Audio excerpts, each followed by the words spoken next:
안녕하세요. 이사야를 읽어주는 남자. 이 시간에는 이사야 39장부터 42장까지 내용을 살펴보도록 하겠습니다. 자, 38장에서 히스기야의 아주 놀라운 신앙을 우리가 봤습니다. 병에 걸렸는데 간절히 기도함으로 말미암아 하나님을 적극적으로 신뢰하는 표현이 이제 기도잖아요. 기도를 통해 갖고 바로 15년 생명이 연장이 됐습니다. 자, 그런데 39장에서는 정말 어이없는 모습을 우리가 보게 돼요. 자, 이 병이 나았기 때문에 이제 바벨론 왕이 사람들을 보내고 예물을 보냈던 것 같아요. 그러면 내가 기도해갖고 우리 하나님이 이렇게 낫게 해주셨다. 하나님의 영광을 드러내고 찬양하고 복음을 전할 수 있는 놀라운 기회잖아요. 그런데 결국 어떻게 합니까? 자기 자신을 과시하는 거예요. 이런 최고의 절호의 기회를 이제 놓쳐버리고 있는 거죠.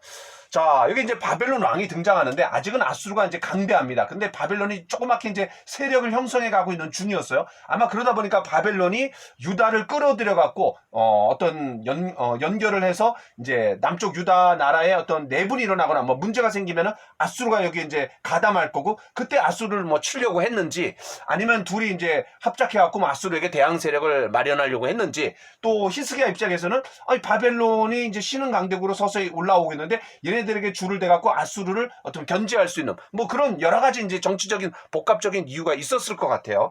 자, 어쨌든 이 무로닥 발라단이 그런 바벨론의 왕이었는데 히스기야가 병에서 완쾌되었다라는 소식을 듣고 글을 보내고 이제 예물을 보내게 됩니다. 자, 강대국의 어떤 통치자가 자기에게 이제 관심을 보였으니까는 얼마나 기분이 좋았겠어요. 뭐 흥분했는지 어쨌든 이 바벨론 사자들에게 궁중의 소유, 또 모든 어떤 보물, 또 무기고 이런 걸 아낌없이 아주 남김없이 다 보여주는 거예요. 야, 이거는 담례로서 좀 지나친 모습이었던 것 같아요. 자, 아주 뭐 어이없는 히스기야의 모습이죠. 어떤 자만하고 교만했던 그런 히스기야의 모습이었던 것 같습니다. 뭐 아수르에게 좀 맞설려는 어떤 고육지책으로서 뭐 그렇게 했을 수도 있는데 어쨌든 어이가 없어요. 자, 그때 하나님이 어떻게 합니까? 결국 심판을 선포하시는 거죠. 자, 심판에 대한 내용이 어디 나옵니까? 5절부터 이제 7절에 나옵니다. 이사야가 히스기야에게 이르되 왕은 만군의 여호와의 말씀을 들으소서. 보라, 날이 이르리니 네 집에 있는 모든 소유와 내 조상들이 오늘까지 쌓아둔 것이 모두 어디로 옮겨진대요? 바벨론으로 옮겨진다라는 거죠. 그러니까 바벨론에 의해서 망하고 포로로 잡혀간다라는 겁니다. 또 내게서 태어날 자손 중에서 몇이 사로잡혀 바벨론 왕궁의 환관이 되리라 하셨나이다. 바로 포로로 잡혀간다라는 얘기를 하는 거죠. 자, 이제 이사야가 아직 본격적으로 출현하지 않은 이 바벨론을 이제 언급을 하고 바벨론에 대한 어떤 예언을 좀 하고 있는 거죠. 자, 이게 성경이 놀라운 것 같아요. 자, 그러면 이제 왜 아수르에서 바벨론으로 장면이 전환이 되는가? 왜냐하면요, 이제 1장부터 39장까지는 이사야의 전반부고, 그 다음에 이제 40장부터 66장까지 후반부인데, 39장까지는 구약 성경을 대표하고, 그 다음에 이제 40장부터 66장까지 27장은 신약 성경을 대표한다 그랬어요. 자, 그런데 요 1장부터 39장까지의 역사적인 배경이 어디냐? 바로 아수르 시대입니다. 그런데 40장부터 이후는 바벨론 시대예요. 자, 그래서 요 39장에서 바벨론이라는 언급을 해줌으로 말미암아 이제 40장으로 넘어가는 어떤 징검다리 역할을 이제 요 39장이 어떤 그런 역할을 하는 것 같습니다. 자, 그러니까 이제 시기적으로 이 아수르 시대에서 바벨론 시대로 넘어가는 중이라는 거죠. 자, 결국 이제 이 39장에서 마무리가 뭐예요? 심판으로 마무리가 됐습니다. 여러분, 구약 성경의 제일 끝인 말라기죠. 그 말라기에서는 저주로 끝납니다. 그러니까 구약 성경은 심판과 저주로 끝나는데 신약 성경은 우리가 아는 것처럼 요한계시록 21장, 22장에서 죄가 없고 이제 새하늘과 새 땅, 또 소망과 희망으로 끝나고 있는 거잖아요. 이게 이제 구약 성경하고 신약 성경의 또 차이입니다. 어쨌든 이 39장에서는 심판으로 마무리가 됐다. 자, 그런데 40장 1절, 2절을 한번 읽어보겠습니다. 너희 하나님이 이르시되 너희는 위로하라. 내 백성을 위로하라. 너희는 예루살렘의 마음에 닿도록 말하며 그것에게 외치라. 그 노역의 때가 끝났고 그 죄악이 상함을 받았느니라. 그의 모든 죄로 말미암아 여호와의 손에서 벌을 배나 받았느니라 할지니라 하시니라. 바로 심판에서 분위기가 위로로 급전환했습니다. 급전환했어요. 그리고 39장과 이 40장은 시대적인 어떤 격차가 약 160에서 170년의 격차가 있습니다. 무슨 말이냐면 이제 BC 705년의 아수르 시대를 얘기한 게 바로 이제 1장부터 39장이에요. 자, 그런데 바벨론에 의해서 포로로 잡혀가고 BC 538년에 고레스, 그러니까 페르시아의 왕이었던 고레스에 의해서 칙령에 의해서 이제 포로가 귀환하는 거잖아요. 자, 그러니까 BC 705년에서 BC 538년을 빼면 어떻게 됩니까? 160에서 170년의 어떤 간격 차이가 있는 거예요. 그러니까 39장하고 40장 사이에 이런 시간적인 격차가 있다라는 거예요. 그건 이제 배경을 잘 알아야 됩니다. 자, 아주 쉽게 얘기하면 아수르가 제국을 형성했고 그거를 집어삼킨 나라가 바벨론이고 요 바벨론을 집어삼킨 나라가 고레스에 의해서 페르시아입니다. 자, 그러면 이제 40장은 이 페르시아 시대가 이제 된 거예요. 바벨론 포로에서 잡혀갔다가 왔으니까. 자, 여러분 이해되셨죠? 자, 그러면 이제 BC 이제 바벨론이 결국 이제 강성해져 갖고 아수르를 집어삼켰는데 BC 605년에 1차 침공했고 그때 잡혀갔던 사람들이 포로로 잡혀갔던 사람이 누구냐면 다니엘과 세 친구입니다. BC 597년에 2차로 이제 침공했는데 그때 잡혀갔던 사람이 에스겔이고 그다음 BC 이제 586년에 3차 침공에 의해서 완전히 패망하고 BC 538년에 고레스 칙령에 의해서 포로로 귀환하고 있는 상황. 자, 요거를 여러분 염두에 두시면 좋을 것 같아요.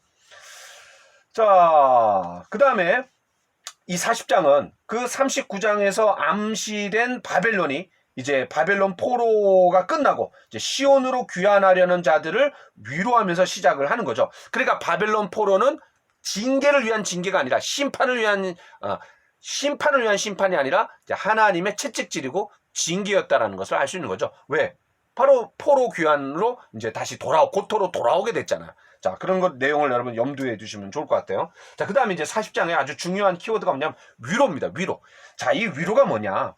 바로 이 강대국으로부터 굴욕적이고 그냥 너무나 고통스러운 포로 생활을 거친 이 귀환자들에게 하나님이 역사의 주관자이시고 절대적으로 의존할 만한 창조주와 왕이시라는 사실이 그들에게 얼마나 격려가 됐겠어요. 얼마나 위로가 되었겠어요.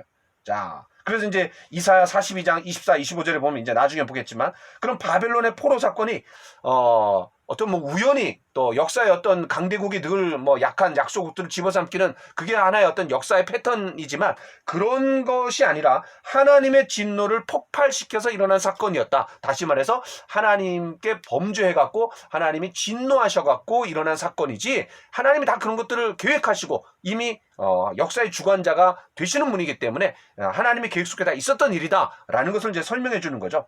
또 이사야 45장 1절에 보니까 이제 고레스를 통해 갖고 이제 귀환 명령이 떨어지는데 이제 그런 내용들도 하나님의 계획 속에 이미 하나님의 타임테이블, 하나님의 시간표에 다 있었던 일이다라는 걸 얘기해 줄 때 얼마나 위로가 되고 격려가 됐겠어요. 아, 우리가 징계를 받은 거였구나. 그러나 우리 하나님은 그냥 우리의 민족신 정도가 아니라 전 세계를 이제 아우르고 통치하고 다스리시는 정말 그런 세계의 하나님이시구나, 세계의 통치자이시구나 라는 걸 이제 그들이 경험했을 때 얼마나 위로가 되었겠어요. 자, 그런 내용을 여러분 보시면 좋을 것 같습니다.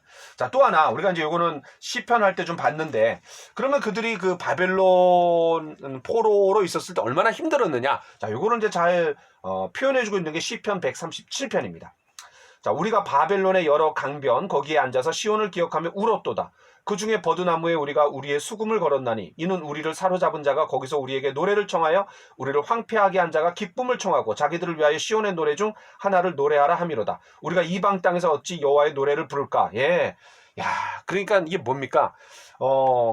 이 바벨론 포로로 잡혀가 갖고 그런 바벨론의 여러 강들, 그런 운하 건설에 투입이 된 거예요. 포로로 이제 종들로 동원이 된 거죠. 그런 포로민들의 어떤 애환을 그리고 있는 것이 이제 시편 137편인데 바로 거기에 있다가 이제 그런 일정 기간이 지나갔고 하나님이 예레미야를 통해 70년 만에 돌아오게 해주겠다. 자, 이 예언의 성취로서 이제 포로 귀환이 이루어진 거죠. 고레스를 통해 갖고 그때 얼마나 그냥 감격스러웠겠어요. 그런데 그들을 징치하시고 심판하셨던 그 하나님이 온 세계 하나님이다. 이걸 얘기했을 때 얼마나 위로가 되었겠어요. 자, 그런 상황을 여러분 염두에 두시면 좋을 것 같습니다. 자, 제가 이렇게 좀 길게 설명하는 이유는 요 39장과 40장 이후에 완전히 그냥 이 분위기가 전환이 되면서 요 시대적인 배경, 역사적인 배경을 잘 이해해야지 전체적으로 흐름을 알 수 있기 때문에 제가 설명을 드리고 있는 겁니다. 자, 이제 7절, 8절. 우리가 잘 아는 말씀이죠. 풀은 마르고 꽃은 시드나 여호와의 기운이 그의 위에 불미라. 모든 육체는 풀이요 그의 모든 아름다움은 들의 꽃과 같으니 풀은 마르고 꽃은 시드나 우리 하나님의 말씀은 영원히 서리라. 예, 바로 베드로전서 1장에 이제 이런 말씀이 있는데, 그럼 풀과 같이 시들어가는 유다 백성의 어떤 상태를 이제 풀에다가 비유하고 있는 거죠. 그러나 하나님의 말씀은 영원하다. 유다 백성은 그냥 풀과 같고 시들어 없어질 수도 있지만, 그런 하나님은 영원하다. 하나님의 말씀은 영원하다. 이렇게 얘기하는 거예요. 자, 11절. 그는 목자같이 양떼를 먹이시며 어린 양을 그 팔로 모아 품에 안으시며 젖먹이나 암컷들을 온순히 인도하시려다. 예, 바로 포로 귀환한 자들, 왕도 없고 성전도 없고 나라를 잃고 여전히 강대국의 압제하에 있는 그들을 하나님께서 어떻게 하신다라는 거예요. 포로 귀환시킬 뿐만 아니라 그들을 품에 모아갖고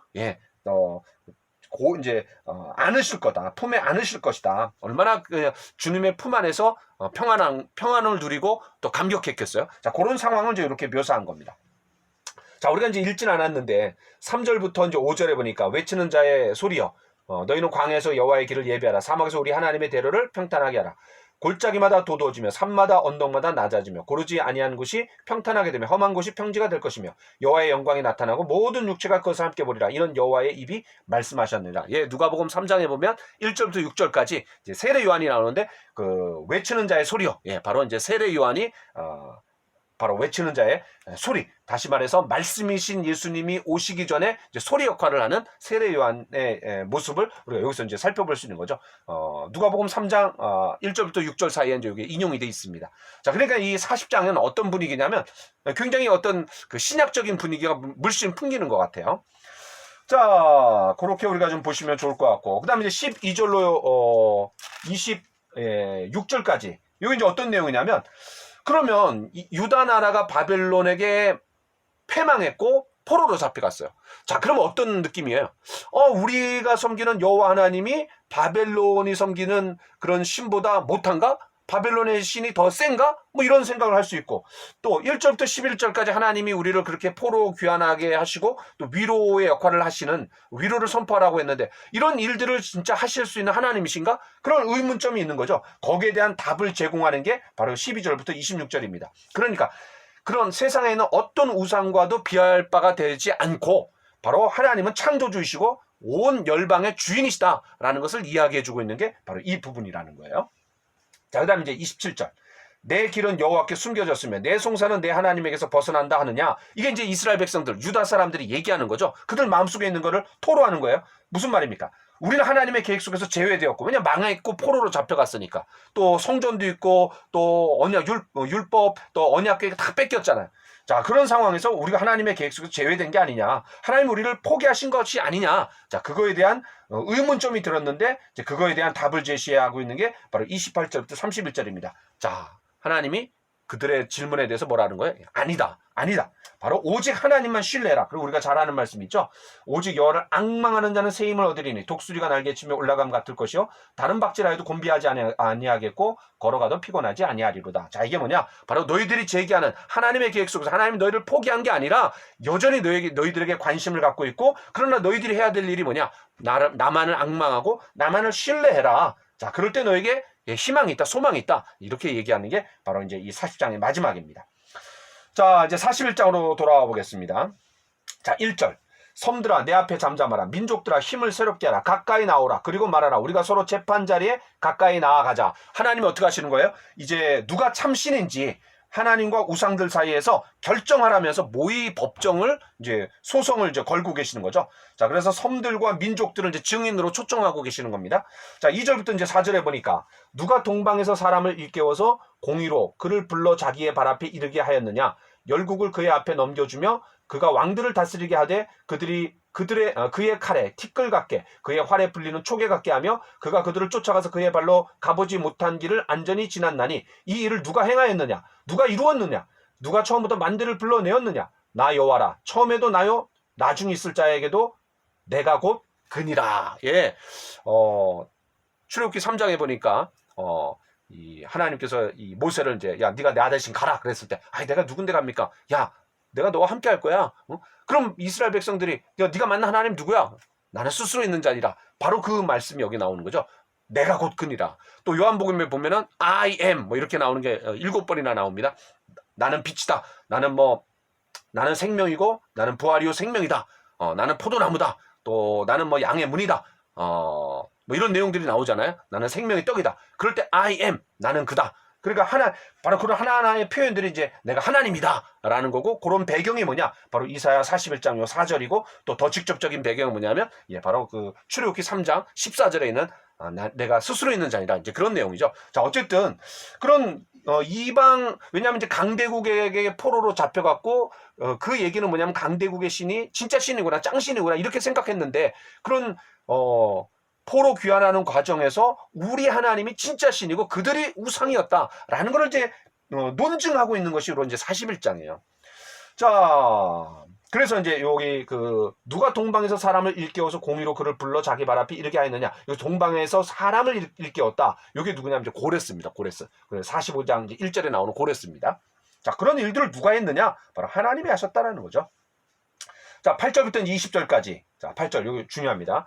그러나 나의 종 너 이스라엘아, 내가 택한 야곱아, 나의 벗 아브라함의 자손아, 내가 땅 끝에서부터 너를 붙들며 땅 모퉁이에서부터 너를 부르고 내게 이르기를 너는 나의 종이라. 내가 너를 택하고 싫어하며 버리지 아니하였다 하였노라. 그러니까 하나님이 방치하고 방관하시는 게 아니라 여전히 관심을 갖고 있다라는 거죠. 자, 그게 무슨 말입니까? 그러니까 이 이스라엘을 지금 어디에다가 비유하고 있냐면은 하나님의 종이다. 실제로 하나님의 종이죠. 그래갖고 출애굽기 19장에 보면은 시내산에서 하나님이 이제 이스라엘 백성들을 불러갖고 뭐라 그럽니까? 내가 너희들을 끝까지 보호해주고 책임져주겠다. 내 소유가 되게 해주겠다. 근데 너희들은 어떤 일을 해야 되느냐? 제사장 나라가 되라. 바로 하나님을 드러내는, 알리는 역할을 해라. 그리고 거룩한 백성이 되라. 이제 하나님의 종으로서의 어떤 역할을 하는 거잖아요. 하나님의 백성이잖아요. 자, 그런데 그런 하나님의 종으로서의 역할을 잘 하지 못했어요. 잘 하지 못하다 보니까 그들 마음속에 굉장히 위축됐고 좀 야, 우리 하나님 정말 온 세계 하나님 맞나? 우리가 과거에 믿었던 하나님이 진짜 온 세상을 창조하신 창조주 하나님 맞나? 이런 의구심이 있었을 거 아니에요. 자, 그때 그런 유다의 포로들에게 두려워하지 말라. 자, 이런 내용이 나오는 겁니다. 그리고 여러분 우리가 잘 알고 있는 유명한 구절 41장 10절. 두려워하지 말라. 내가 너와 함께 함이라. 놀라지 말라. 나는 내 하나님이 됨이라. 내가 너를 굳세게 하리라. 참으로 너를 도와주리라. 참으로 나의 의로운 오른손으로 너를 붙들리라. 바로 이 내용이 나오게 된 배경이 뭐냐? 바로 포로로 잡혀갔고, 나라가 망해갖고 포로로 잡혀갔고, 포로 귀환을 앞두고 있는 그들에게 하나님이 위로의 메시지를 전해줄 때 좋기도 하지만 또 그들 마음속에 있는 그런 의구심들이 있잖아요. 그런 것들을 해결해주기 위해서 주어진 말씀이 바로 10절이라는 겁니다. 그러니까 그들을 위해서 뭔가 하실 수 있다라는 거죠. 멀찍이 방관자로 뒷짐지고 서 계시는 분이 아니라 바로 뭔가 역사를 일으킬 수 있는 분이다. 자, 13절에 또 뭐라 그랬어요?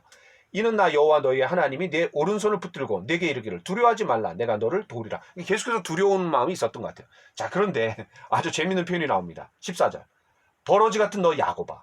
야, 버러지 같은 너 야곱아. 지렁이 같은 너 야곱아. 뭐 이렇게 얘기하는 거죠. 자, 이렇게 왜 얘기했을까요? 자, 이게 뭐냐면 이스라엘을 아주 보잘것없는 미물에다가 하나님이 비유하시는 겁니다. 실제로 이스라엘이 그런 열강들에 의해서 시달리는 긴 세월 동안 하나님의 백성으로서의 정체성을 잃어버리고 굉장히 극도로 위축됐잖아요. 또 그러면서 굉장히 왜소감을 느꼈을 거 아니에요? 자, 이런 우리가 이제 두려움이 극에 달하다 보면은 몸이 경직이 되고 사고가 마비되면서 굉장히 이제 지렁이 같이 수축되고 마비되고 그런 어떤 느낌이 있잖아요. 이런 거대한 제국의 한복판에서 이리 치이고 저리 치이고 그런 밟히는 존재로서 바로 지렁이와 같은 그런 삶을 살았던 그 야곱. 여기서 야곱이라는 거는 이제 12지파를 다 아우르는 거예요.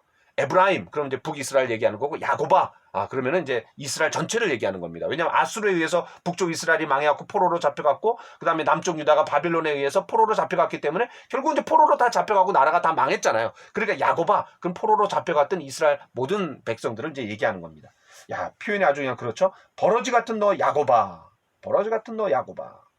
자, 그런데 15절, 이거 놀라워요.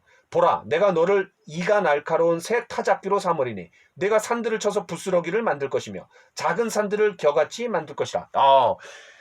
버러지 같은 너 야고바와 너무나 대조되는 게 뭐예요? 그런데 내가 너를 뭘로 만들겠다라는 거예요? 이가 날카로운 새 타작기로 삼겠다. 새 타작기로 삼겠다. 무슨 말입니까? 이 타작기가 뭐예요? 바로 이 쭉정이와 알곡을 분리시키는 도구가 이제 타작기인데, 그런 도구로, 하나님의 놀라운 도구로 너희들을 다시 사용하겠다라고 하는 하나님의 놀라운 약속이죠. 자, 실제로 그렇게 하나님께서 사용한 그런 도구들이 누구였습니까? 다니엘, 그 다음에 모르드게, 에스더 같은 그런 인물들이 그런 바벨론과 페르시아 시대에 하나님께서 놀랍게 사용하셨던 인물들이었잖아요. 더 나아가 이제 신약 시대 때는 예수님의 제자들, 뭐 보잘것없었던 그런 어부 출신들이었는데, 또 오늘날의 우리 하나님께서 놀랍게 사용하신다라는 거예요. 야, 희망이 됩니다. 자, 근데 이제 17절부터 20절에 보니까 그런 하나님께는 이제 불가능이 없다라는 거예요. 하나님 불가능이 없다. 광야에서 샘 근원이 되게 하시고 수목에 자라게 하실 만큼 그런 능력을 갖고 계신 분이 누구냐? 바로 하나님이시다라고 얘기하는 겁니다. 자, 21절로 29절에서는 이제 두 번째 법정으로 이제 소송하는 거죠. 여러분, 41장 1절에서도 소송을 했고, 또 이제 여기서도 이제 소송을 하는 겁니다. 21절, 나 여호와가 말하노니 너희 우상들은 소송하라. 야곱의 왕이 말하노니 너희는 확실한 증거를 보이라. 자, 이렇게 얘기하는 거죠. 그러면서 뭐라 그래요? 우상들에게 이전 일과 또 앞으로 될 일에 대해서 너희가 한번 얘기해봐라. 너희가 진짜 신이라면 한번 얘기해봐라. 근데 아무 대답을 못해요. 자, 그러면서 25절에 하나님이 증명하시는 거죠. 자, 25절 제가 읽어보겠습니다. 내가 한 사람을 이렇게 북방에서 오게 하며 그 내 이름을 부르는 자를 해 돋는 곳에서 오게 하였나니 그가 이르러 고관들을 석회같이 토기장이가 진흙 밟음같이 하리니. 그러니까 역사의 주관자가 누구시냐? 바로 하나님이시고 내가 참신이다. 앞으로 되어질 일도 얘기하는 거고 과거의 일도 얘기하는 내가 진짜 아니냐? 이제 소송 법정에서 이제 증명하시는 거죠. 자, 그래서 여기 2절에서 얘기했던 동방에서 사람을 일깨워서, 그 다음에 내가 한 사람을 이렇게 북방에서 오게 하면 이게 누구냐? 바로 고레스입니다. 고레스. 자, 그러면 그렇게 이제 보시면 좋고, 그다음에 28절로 29절에서 어느 우상도 이제 하나님의 질문에 답변하지 못하는, 그래서 하나님이 진짜 신이라는 것이 증명되는 상황이 바로 이제 41장 마무리에서 그렇게 볼 수 있는 거죠. 자, 그다음에 이제 42장으로 들어가 보겠습니다.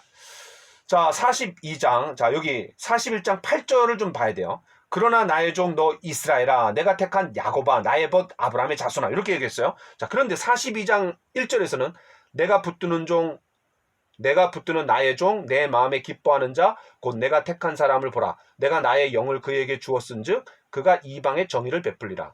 그러니까 종은 두 종류의 종이 있는 것 같아요. 아까 41장 8절에서는 이스라엘을 온 세상을 위한 하나님의 종으로 삼았잖아요. 세계 복음화를 위한 제사장 나라로서 종으로 삼았잖아요. 자, 그다음에 또 여기서 종이 누구냐면 바로 메시아입니다. 메시아. 자, 여기 이제 42장에도 나오고 49장 6절에도 나오고 52장 13절로 53장 12절까지는 여러분 잘 아시는 것처럼 이제 고난받는 종, 바로 예수 그리스도에 대한 얘기가 나오는 거잖아요. 자, 그래서 이 이사야를 읽을 때 이스라엘 민족으로서의 종, 그 다음에 하나님이 장차 보내실 메시아로서의 종, 요거를 이제 구분하면서 우리가 좀 봐야 되는 거예요. 자, 어쨌든 41장 8절에서는 쭉 나오는 게 뭐예요? 두려워 떨고 있는 종이었죠, 이스라엘. 그런데 요 42장 1절에서는 그 두려워 떨고 있는 종하고는 대조가 되는 새로운 한 종이죠. 바로 누굽니까? 바로 메시아입니다. 자, 그런데 여러분, 내가 붙드는 종, 나의 종, 내 마음에 기뻐하는 자, 내가 택한 사람을 보라. 내가 그에게 영을 그에게 주었은즉 그가 이방에 정의를 베풀리라. 자, 여기 이제 예수님이 세례를 받으실 때 하늘에서 나던 소리가 뭡니까? 내 기뻐하는 자라. 바로 이제 요 말씀인 거죠. 자, 그 다음에 이제 6절부터 7절에 보면은 그런 종의 사역을 묘사합니다. 자, 그게 뭐냐면, 나 여호와가 의로 너를 불렀은즉 내가 내 손을 잡아 너를 보호하며 너를 세워 백성의 언약과 이방의 빛이 되게 하리니 네가 눈먼 자들의 눈을 밝히며 갇힌 자를 감옥에서 이끌어내며 흑암에 앉은 자를 깜빵에서 나오게 하리라. 예, 바로 종의 사역을 얘기하고 있는 거예요. 종의 사역을 이제 묘사하고 있는 거죠.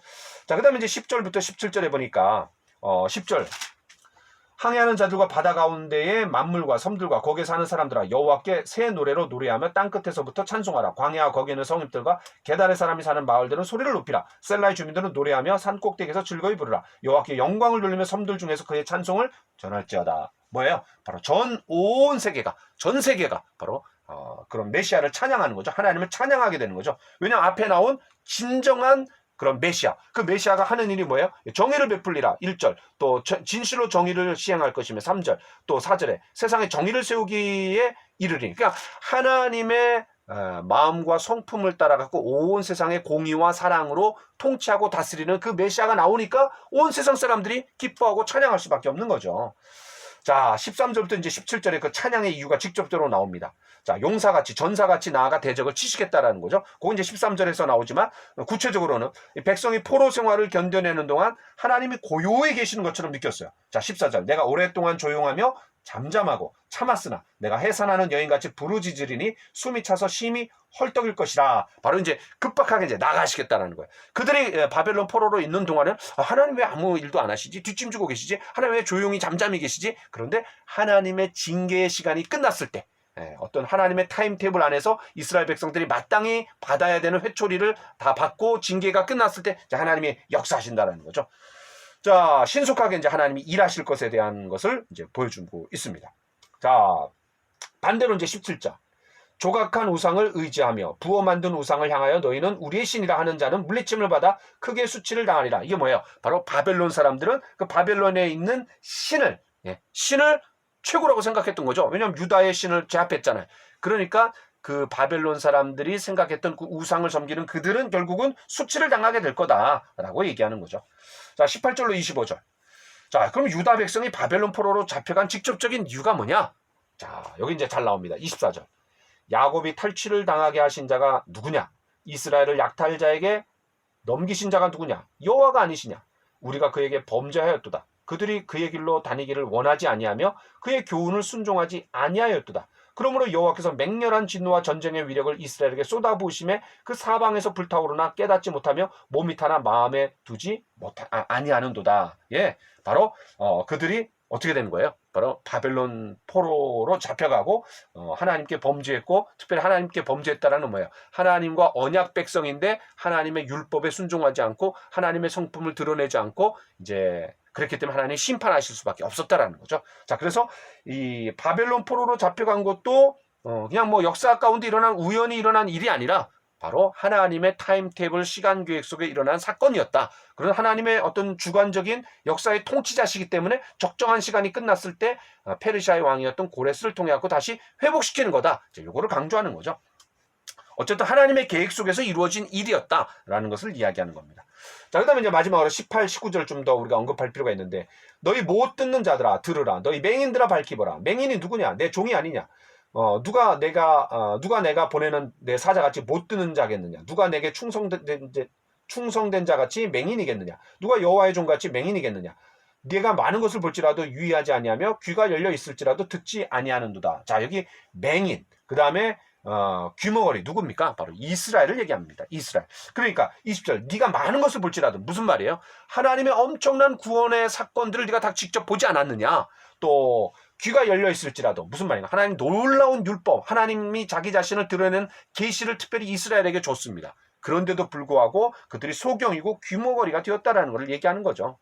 자, 그래서 이스라엘 백성들의 어떤 하나님께 범죄했을 때 그런 모습, 소경과 귀머거리와 같은 그런 존재였다라는 것을 이야기하고 있는 겁니다. 자, 여기까지 하겠습니다. 감사합니다.